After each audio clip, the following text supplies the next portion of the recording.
Jadi kalau saya wajib tatim, tapi aja ini kalau diulang banyak kohan itu boleh berlisan.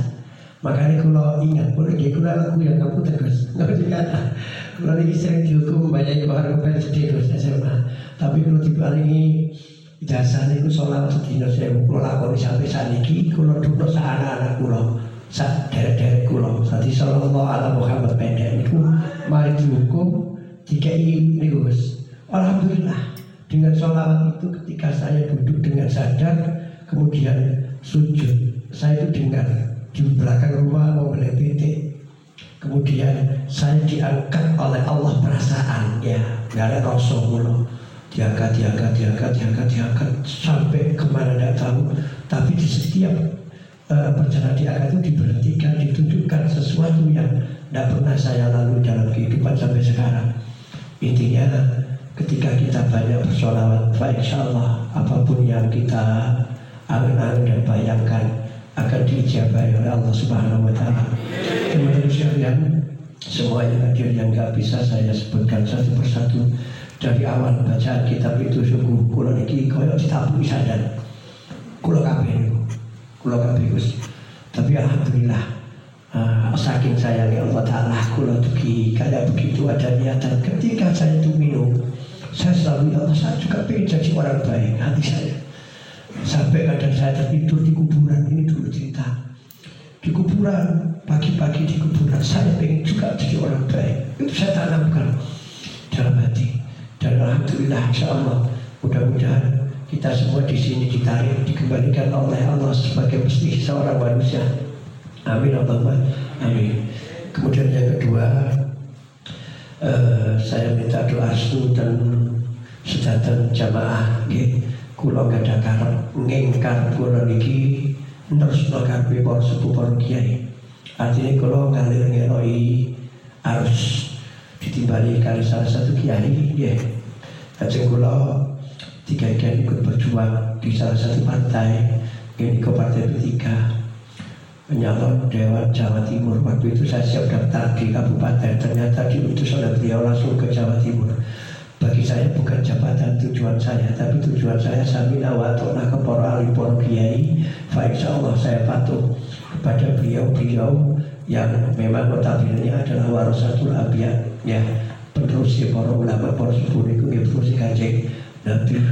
Kemudian yang ketiga Bapak monggo kula sampeyan sedaya selalu berdoa kepada Allah agar kita senantiasa ditambahi iman dan Islam. Iman itu ada 6, Islam itu ada 5. Kalau di jumlah itu 11 itu dititipkan ketika antara roh dan jasad ini disatukan, iman dan Islam. Akan tetapi ketika dilahirkan kita diwajibkan mencari yang 9. Jadi saya katakan 11 dan 9 itu 20. Inilah yang harus kita satukan sehingga kita wajib mencari ilmu. Bahkan ketika kita dilahirkan sudah wajib mencari ilmu, minimal ilmu untuk menghidupi diri kita. Melalui apa? Rasa yang diberikan oleh Allah. Rasa apa? Rasa lapar. Sehingga ketika ada rangsangan air susu ibu kita sudah bisa merasakan. Lalu tambah bagaimana? Sehingga ketika waktu dilahirkan kadang-kadang bayi awal itu royal pendil mana bapak ini. Kurang rapi coba ngomong apa? Ini yang dimaksud harus mencari yang 9. Yang 9 ini apa? 9 sebenarnya sudah kita lalui hari ini. Kudrat iradat ilmu hayat, qadiran muridan aliman hayat dan wahdaniyat. Nah ini insya Allah beliau guru besar kita bersama Gus Wahyu ya, bapak saya dulu santrinya Mbak Yai Husen, Bu Yudi, Mbak Mas Wahyu, Gus Wahyu ke. Tapi saya sampai detik ini kok belum ditarik kali Gus Wahyu Eko. Kau kepingin ditarik dan gue lagi di kok sih udalan mau gue lagi. Jadi muka-muka dikingkin saya ditarik Gus Wahyu, ditarik ke situ ada ya. Kemudian yang ketiga ini keberapa lagi? 1, 2, 3, 4 ya. Ayo ngekei kopi sing temenan nanggone warga sekitar, ngekei mangan sing temenan sing kena diuploknya dipangan ya. Paham maksudnya? Sampai tak kei loro Aku duwe kopi, duwe panganan gratis sing tak kena sampean, tapi ku lupa tulisan. Aku duwe kopi keliling, aku duwe kopi sapa arep lebar. Ketika jenengan keliling, kalau mau minum, tapi lek jenengan langsung kopi, sapa arep kopi gratis, sapa arep pangan gratis. Insya Allah aku bersampean akan mendapat simpati Gusti Allah. Artinya apa? Kadang taubat yang kita harapkan belum tentu kita mengetahui apa yang dimaksud taubat kita, tapi di pun dijelaskan. Saya mengartikan taubat segala sesuatu itu harus selalu dikembalikan kepada Allah. Artinya apa? Satu, jangan melupakan Allah, itu larangan. Jangan pernah melupakan Allah, itu larangan Allah. Kedua, satu juga sebenarnya, ayo selalu ingat kepada Allah. Perintah di situ, larangan di situ. Tapi ketika kita sudah melaksanakan yang satu, otomatis satu ini juga terlaksana. Seperti hanya ayo menyerahkan, yaitu sama. Kemudian yang saya maksud, simpati ini harus banyak-banyak kita lakukan, saudaraku semua, termasuk saya. Kadang kita nggak niat tobat, kita nggak baca istighfar, tapi perilaku kita membuat Allah simpati. Maka dosa kita diampuni dan konon ada langsung jamin swarga. Pernah saya dapat cerita dari Mbak Yai Kohar juga dulu itu. Ada seorang pelacur, karya tobat, juga nggak baca istighfar. Nah ketika pulang kerja dari pelacurnya, dia ini melihat makhluknya Allah Ta'ala, yaitu anjing, melet-melet. Akhirnya apa? Allah mengirimkan pikiran untuk dia mengambilkan air minum. Di salah satu sisi, yang namanya syaitan, konconya iblis ini merasuk juga ke dalam partnernya ini, yaitu apa? Cepat tuh masih cinta ini keluarkan dua bisikan ini. Akhirnya dimenangkan oleh yang mengambil air, ambil air dari sepatunya, bodoh sumur, bodoh kali, kereket diobeno. Habis itu kalau menurut cerita yang saya terima itu meninggal. Nah kata beliau, ini langsung Allah simpati kepada makhluk walaupun dosa besar. Karena memang kadang-kadang dosa kita gak kita inginkan, tapi suatu tuntutan di belakang kita ada yang harus dihidupi. Ini kan buat si malakama. Nah kalau kita memang di posisi semacam itu, ayo banyak berbuat yang sekiranya kita menjadi orang yang sekiranya apa yang dicita-citakan oleh Allah, apa yang diharapkan oleh Allah kita diperuntukkan di dunia ini, yaitu sebagai penyalur sifat rahmannya Allah untuk menyambung menjadi rahimnya Allah. Jadi ayo banyak berbuat. Bacaan penting, tapi setidaknya bacaan yang tahlil dari awal itu ayo kita resapi, betul-betul kita resapi, kita hayati, sehingga ketika masuk ke dalam ranah jiwa kita, kesadaran kita akan membuat semua tabiat kita yang kotor, tabiat kita yang jelek-jelek bisa dirubah oleh Allah, bisa dirubah. Kenapa banyak orang yang hafal Quran, kitab sagudang hafal, tapi bakhilnya kok gak hilang?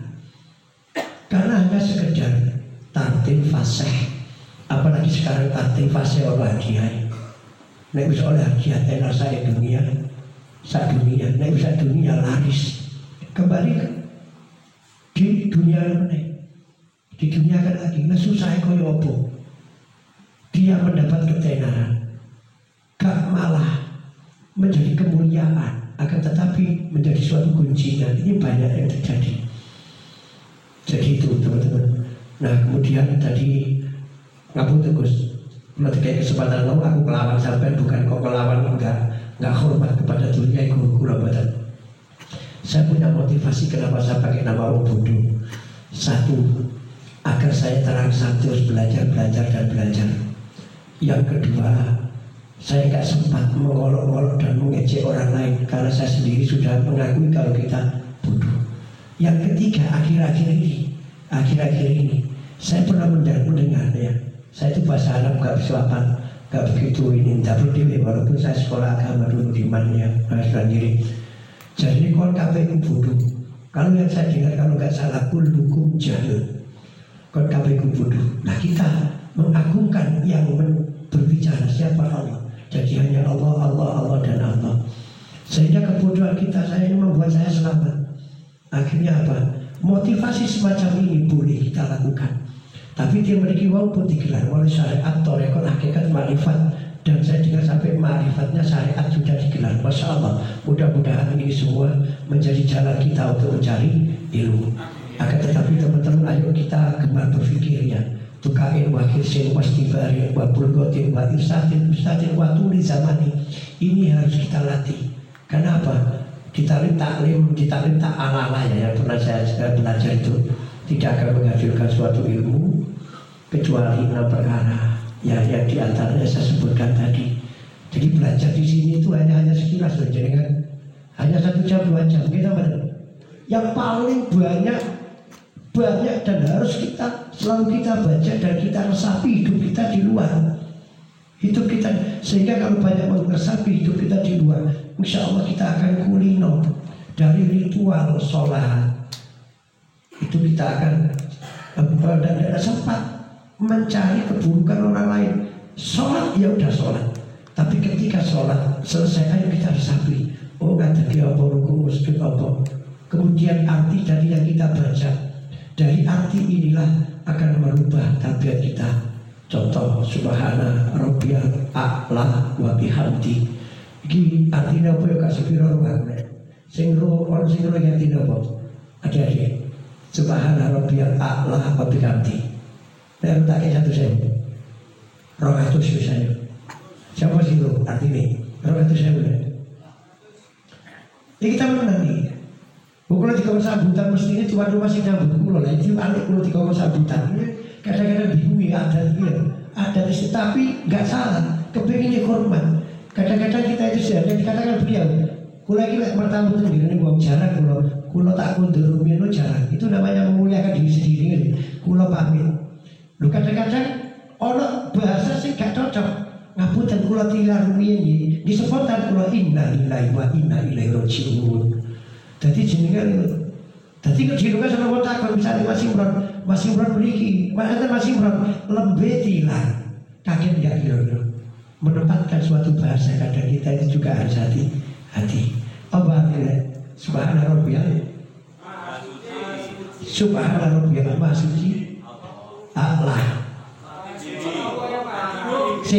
Subhana rabbiyal a'la wa bihamdihi apa? Rini ya ta'ala, tak kaya kan waduh. Ayo wotelu. Ayo ini wotelu. Gua gusi sebagian bener tau karo bahasa Arab. Seperti harus sembahyang karena ini ya wis.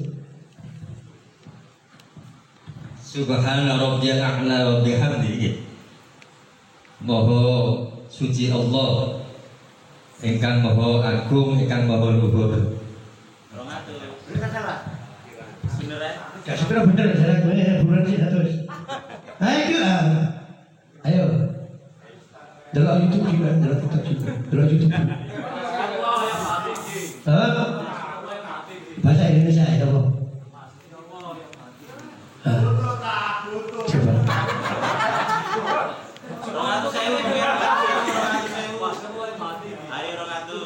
Loh, kakak brandnya bulan.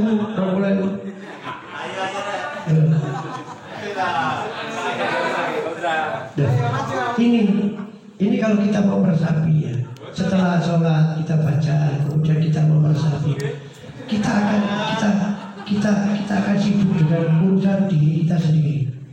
Sehingga kalau kita ada apa-apa, gak sempat mencari kambing hitam, gak sempat kita mencari kambing hitam. Ya, makanya saya itu sering kangen-kangen dalam hidup diri saya sendiri. Ketika saya sholat, ketika apa-apa. Nah ini maksud saya teman-teman sekalian ya. Maksud teman-teman sekalian, lebih banyak tafakur lah dengan apapun yang kita lalui, kita hadapi, yang diberikan oleh Allah. Di situ akan mengangkat derajat keilmuan kita, mengangkat derajat harta kita. Karena banyak Orang yang punya harta mestinya makin mulia. Karena apa? Harta ini fasilitas untuk menyukseskan jalan ibadah kita. Tapi gara-gara kebanyakan harta, kadang-kadang kita itu menjatuhkan martabat kita, martabat di hadapan Allah dan martabat keluarga, juga martabat anak turun kita. Menyandang kaji-kaji medit. Enten boten? Kaji medit ngoten enten boten julukan ngoten? Halo, kaji medit. Enten boten? Kada, ono wong iki tak butuhi. Ini wong ini tak butuhi. Ini kan kita ditambah harta, tapi gak malah ngapi-ngapi siapapun yang ada dan menitipkan apapun yang ada dari kita. Tapi dadekna awake dhewe ceramah enak, mukadimah enak, sembarang enak. Akan tetapi gak cocok balik lagune. Bahasa halus. Tapi di dalam bahasa itu kalau kita mau aneh-aneh, betapa kita direndahkan oleh orang. Sedangkan yang merendahkan itu malah nggak bisa baca apa-apa. Loh kenapa demikian? Iya, ceramah teko dindi, murid yake, tonggo kamangan garu. Itu bahasanya. Nah, makanya derajat ini nggak harus diukur dengan nilai harta, nggak harus diukur dengan benda. Tapi derajat ini akan kita rasakan dengan ketenangan hati kita dan banyaknya orang yang butuh kepada kita. Dan ketika banyak orang yang butuh kepada kita, sukses ketenangan kita kalau kita bisa menempatkan Allah di depan kita. Itu yang bisa saya sampaikan. Bila ada kata salah, saya mohon maaf yang sebesar-besarnya. Jadi insya Allah kalau saya ada nggak barengan minggu kedua hari Rebu, insya Allah kalau dari Istiqomah ingin yang belajar kepada beliau-beliau yang di sini. Ingat ya, belajar ini memang derajatnya Masya Allah luar biasa. Orang yang mau belajar ini kata beliau tadi nggak ada tuntasnya, nggak ada selesainya. Nah, sekolah ada masanya karena memang ditentukan dan ada aturan dan peraturan. Tapi kalau belajar tidak ada ya, sampai bahkan keterangan ini belajar sampai di akhiratnya Allah suatu belajar menggolek sarane dhewe bae golek api dhewe sampai ana tulisan ngumpul sama api situe duwe elek situ dikon belajar golek ketemu dikon jalan nah ya teman-teman ya. Jadi itu yang bisa saya sampaikan. Bila ada kata salah, ya itulah namanya saya, kebodohan saya. Dan bila ada yang benar, mudah-mudahan ini meraih rezeki kita semua. Assalamualaikum warahmatullahi wabarakatuh.